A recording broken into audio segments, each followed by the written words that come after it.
अस्सलामुअलैकुम, welcome to JSK design studio. मैं हूं आपका मेंटर जमशेद और आज हम सीखेंगे पेप्सी का मॉकअप किस तरह बनाते हैं फोटोशॉप में। तो आइए स्टार्ट करते हैं।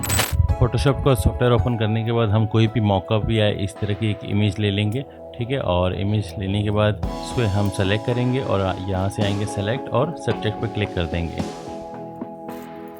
मॉकअप की सिलेक्शन होने के बाद हम कंट्रोल J प्रेस करेंगे, इसकी एक डुप्लीकेट लेयर बन जाएगी।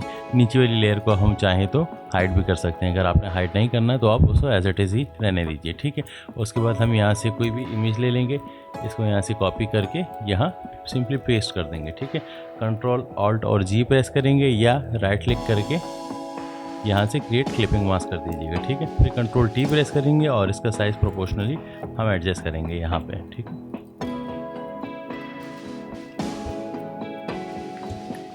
एडजस्ट करने के बाद हम दोबारा अब इसके यहाँ मोड पे आएंगे और मोड इसका चेंज करके लीनियर लाइट कर देंगे, ठीक है।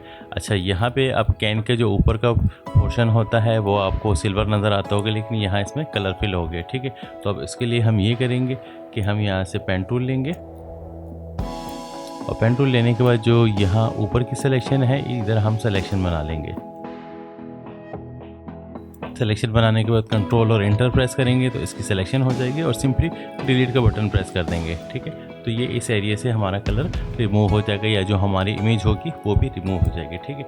अब उसके बाद हम यहाँ बैकग्राउंड वाली जो लेयर है उसे सेलेक्ट करेंगे और यहाँ से सॉलिड कलर हम अप्लाई कर देंगे इससे सिमिलर, ठीक है। हम ब्लू की शेड में आ जाते हैं।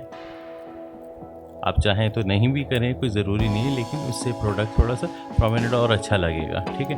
अच्छा, फिर उसके बाद हमारा जो कैन का मॉकअप है वो तो तैयार हो चुका है और उसके बाद हम यहाँ से एक वाटर ड्रॉपर एक ले लेंगे, ठीक है। गूगल से आप सारी इमेजेस डाउनलोड कर सकते हैं और इसे भी यहाँ पे पेस्ट करने के बाद इस लेयर को हम इसके ऊपर ले आएंगे, ठीक है।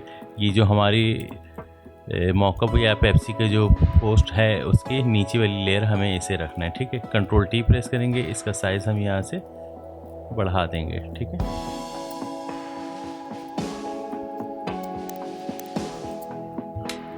साइज़ एडजस्ट करने के बाद इसका मोड भी हम यहाँ से चेंज करके मल्टीप्लाई कर देंगे और इसकी ओपेसिटी हम इसकी अराउंड 30 कर देंगे, ठीक है। आप चाहें तो 20 भी कर सकते हैं। उम्मीद करता हूँ आज की क्लास आपके लिए हेल्पफुल भी होगी। क्लास से रिलेटेड कोई भी क्वेश्चन हो आप कमेंट सेक्शन में पूछ सकते हैं। इंशाल्लाह अगली क्लास के साथ फिर हाजिर होऊंगा। तब तक के लिए अल्लाह हाफिज़।